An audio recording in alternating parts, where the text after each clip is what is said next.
Hey everybody, we're back with another GMG review. Today we're taking a look at the Liber Hereticus, the army lists for the traitor legions Astartes in Warhammer, the Horus Heresy. Now, these are of course designed to help you pick a legion. If you are interested in Horus Heresy, you might want to play by going through what they're good at, what they are, and how they work. And of course, this is going to focus on the Death Guard. We're into the teens now for the traitor legions, and the Death Guard are traditionally tough kind of like trench fighter army. They use techniques and tricks that were banned by the Imperium, including things like crazy toxins and rage weapons and chem sprayers and stuff, deemed unsuitable and unworthy of the legions of Astartes. And they were quick to join the heresy, basically, siding with Horus, who's very close to the Sons of Horus, and was very quick to also purge his own ranks of all the Terrans at Istvaan III, Nathaniel Garrow, famously a captain of the Death Guard in the Horus Heresy, becoming one of the Knights Errant under Malcador later on, and unfortunately not having any stats in here. I wish he did. There's a Saul Tarvitz stat line for the Emperor's Children. Why couldn't you give me Nathaniel Garrow? He was the legendary Eisenstein captain. Come on. But yeah, you're going to see a lot of slow, purposeful, hard to kill in this army. Close range combat, templates, chem weapons, lots of poison and fleshbane attacks. So what do we got here? Well, core rules, of course. We have remorseless. All the Death Guard get this. A model with a special rule that does not have the cavalry or artillery unit subtype ignores any and all modifiers or restrictions to moving during the movement phase. And that includes the prohibition for moving while pinned. So you can be pinned and still make a move, which is crazy.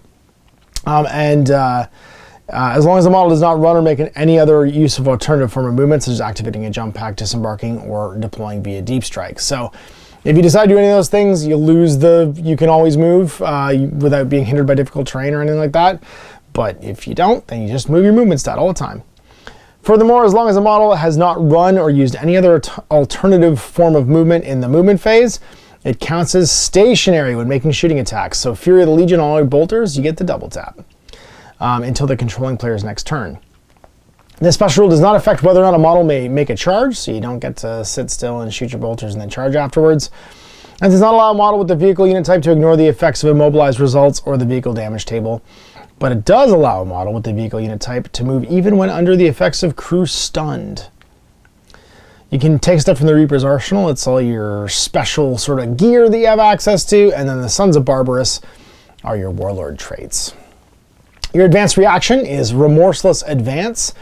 You can make it once per battle, of course, because it is an advanced reaction. And it's done during the opposing player's shooting phase when you are targeted by a shooting attack. It has to be a friendly reactive unit that has the Death Guard rule.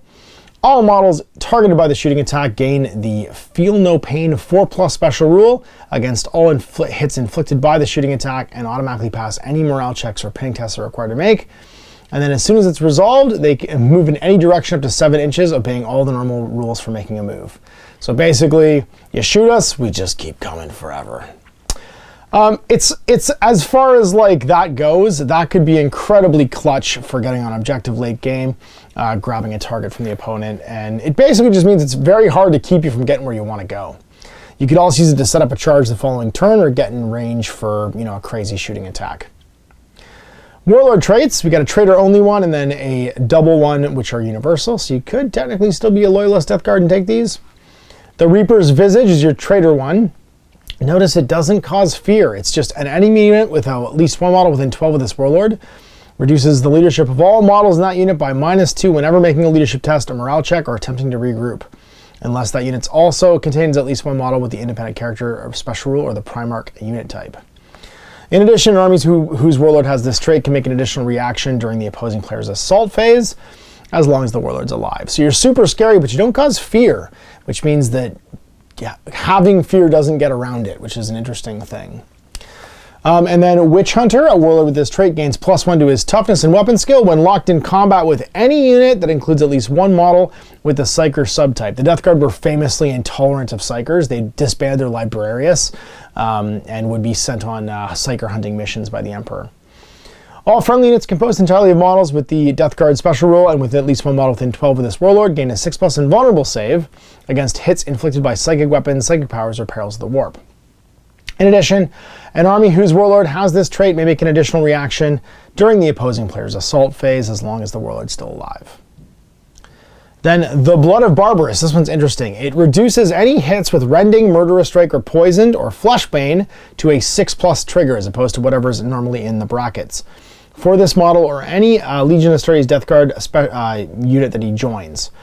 And then, in addition, your Warlord grants you an additional reaction in the shooting phase as long as he's still alive. So, some interesting traits. I think Reaper's Visage is amazing. -2 leadership, especially to rally. Leadership is a huge factor in this game, and with core leaderships being down to 8 for your troops, being leadership 6 is a big deal. That's a big bubble, too, for everybody within 12.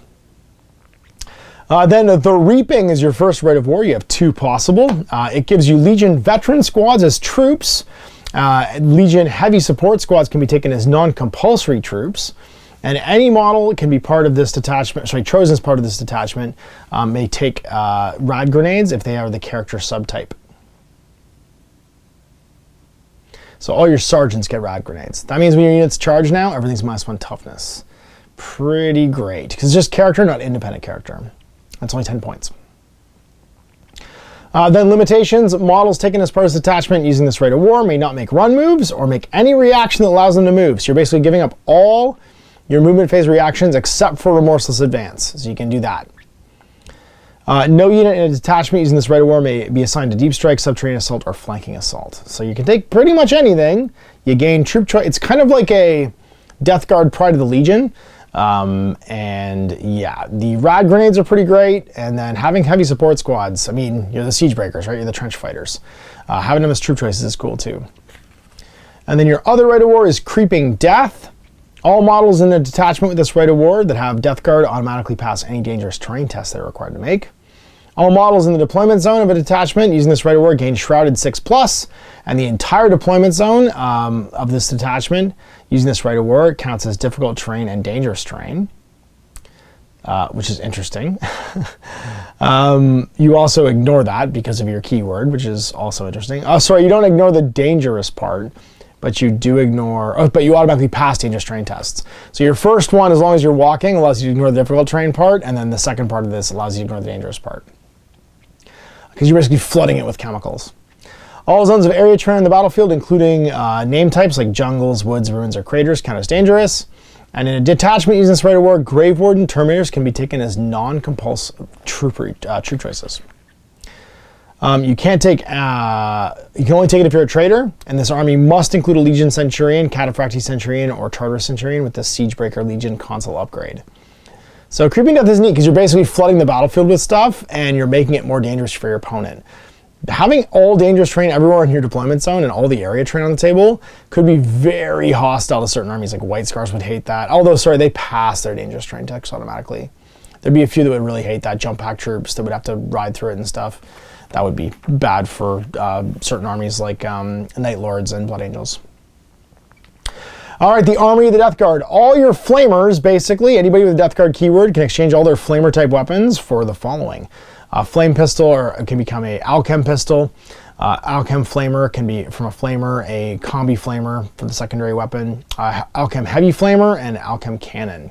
And basically they're just the same stat lines core, but they have gets hot and fleshbane. So they always run on 2s, but they can get hot.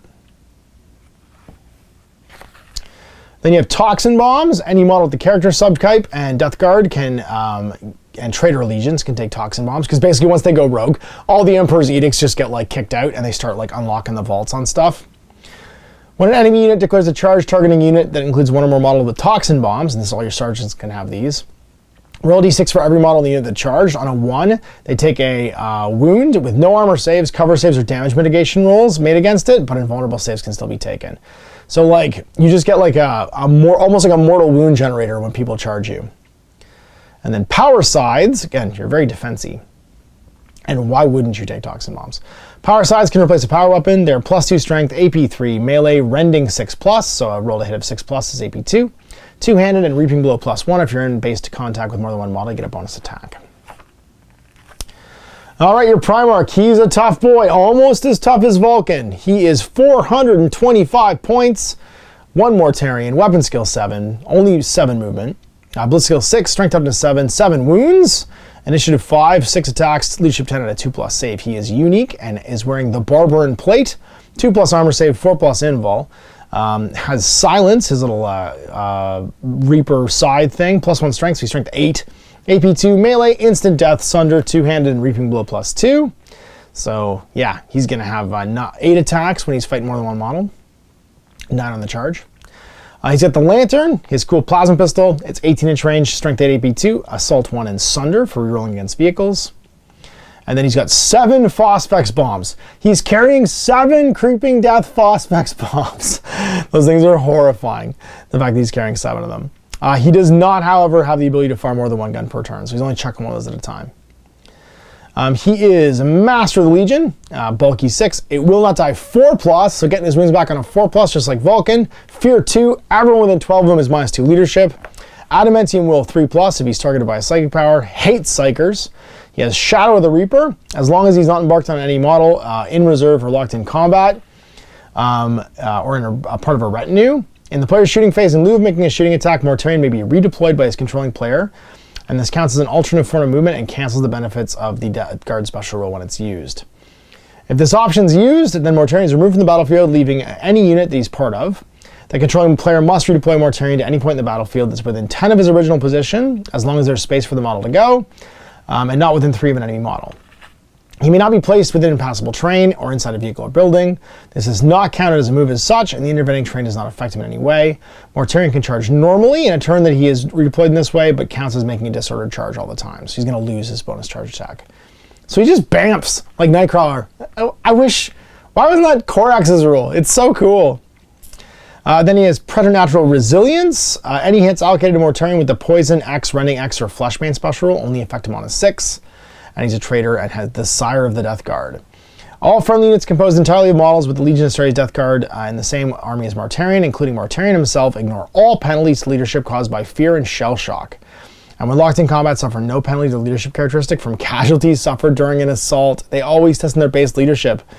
In addition, an army with Mortarion as its warlord may make an additional reaction in the assault phase as long as he's still alive. So, man, if you want to talk about stubborn and tenacious, holy moly. He's hard to kill, he bamps around, yeah, he's crazy, crazy tough. And we'll get all his wounds back too. And also pretty stabby. No brutal, but instant death, sunder, 2-handed reaping blow 2. He's gonna kill lots of little guys. He's a bully Primarch, really.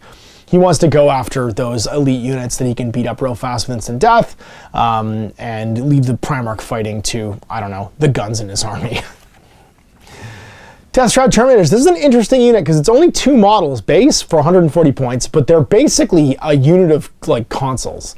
You have weapon movement 7. You're in Tartarus pattern Terminator armor. You have an Alchem pistol and a power scythe. Your weapon skill is skill 5, strength toughness 4 with 3 wounds and 3 attacks at initiative 4. So not the highest initiative, but you're armed with power scythes, so you don't really care. And then if you have no more than 5 models, then you can have a Leonard or Proteus, but you can go up to 10 for 70 points each. And then you get melted bombs and grenade harnesses on any model. They're Death Shroud retinues. You can take them as a retinue for a squad, and also take a Legion standard for 15 points if you want to take a Master Legion. They are battle hardened ones. They count as toughness 5 for the purpose of instant death for strength. And then stubborn and chosen warriors. So they ignore negative modifiers to leadership, and they can always issue and receive challenges like a character. You got Grave Wardens. This is a more standard unit of Terminators with specialty weapons. They have 2 wounds each, just like normal Terminators. Kind of a normal Terminator stat line, but they are cataphracti.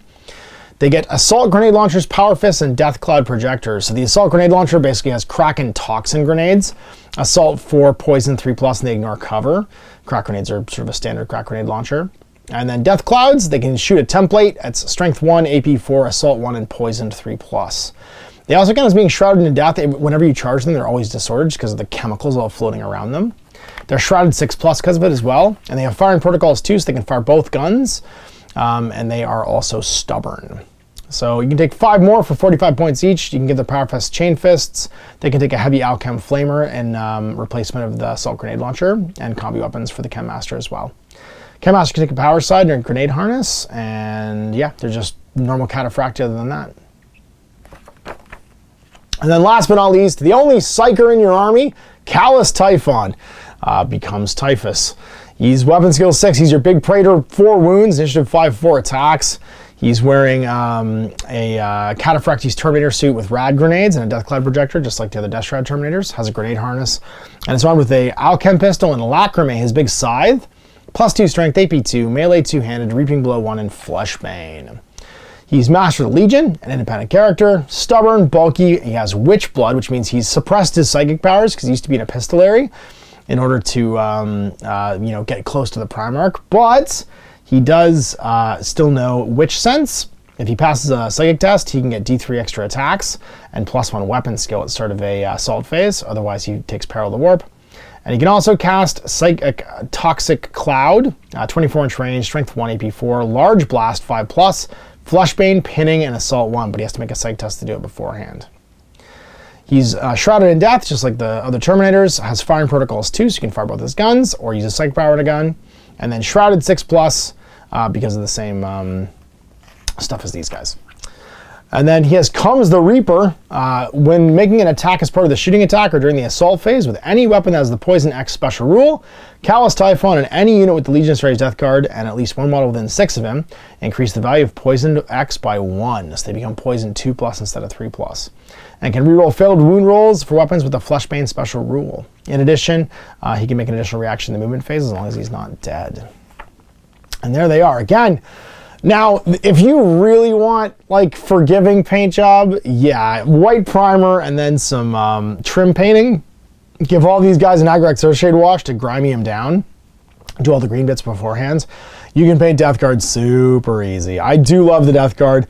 I think Clarence, it was either Sons of Horus or Death Guard. He did them all by gray priming them and then like sponging them white to give them kind of like a mottled pattern on all the white and then doing the wash afterwards. It looked super cool. The original title, The Dusk Raiders, they had some cool helmet variations. They look great in Mark III and Mark IV armor. And of course, Cataphracti Terminator plate looking awesome for them too. Yeah, the heavy vehicle is also looking good in white. And there he is, the Reaper himself, Mortarion, Callous Typhon, some Grave Wardens. The Corvus armor looks good on him, but come on, look at that helmet. They look great with that helmet. Although I do think this Praetor in particular looks really good as Death Guard too. And so there it is. If you want tough as nails, fight up close, lots of template weapons with like toxin and poison, and lots of like debuffing the counter assault, the Death Guard are kind of where it's at. Forgiving paint scheme too, because grimy looks good on them, and a very fun Primarch and like host of like special units and characters. They get a good mix in this book right away of like having a unique character model as well. Although he is the first one to catch the rot, so bad things happen to these guys in the warp. I'm hoping we see some like Galvabrex style like plague stuff for them too in the future once we get close to the Siege of Terra. They do more releases for them. And next up's going to be the Thousand Suns. So there we go, Liber Hereticus, the Death Guard. I'll see you for more reviews in the future. Until next time, I'm Ash. Hey there, I hope you enjoyed that video. There are tons of other games already recorded for you to watch. Click over to my channel page if you haven't already, and have a look through the dozens of playlists full of videos. I guarantee you'll discover a game you haven't seen played before. I put out new videos 7 days a week, and every day is themed to a different genre as I continue to explore the wider world of gaming. Of course, none of that's possible without you, the viewer, so click a like and subscribe if you'd like to stay on top of what's happening here daily. My 2 kids and I are massively grateful to be able to have the flexibility of this job so I can always maximize my time with them. If you want to support me continuing to put out this content, it's only possible because of my amazing backers on Patreon who support the studio, equipment, and model cost, as well as being how I make the bulk of my living. You can also help out by buying a t-shirt through Spreadshirt, a measuring gauge or widget from Death Ray Designs, or buying one of my games and supplements like Last Days, Gamma Wolves, and Blaster. As a way of showing my appreciation, patrons get early access to new games and supplements that I write throughout the course of the year. Huge thanks for watching, it really does help out, and happy gaming.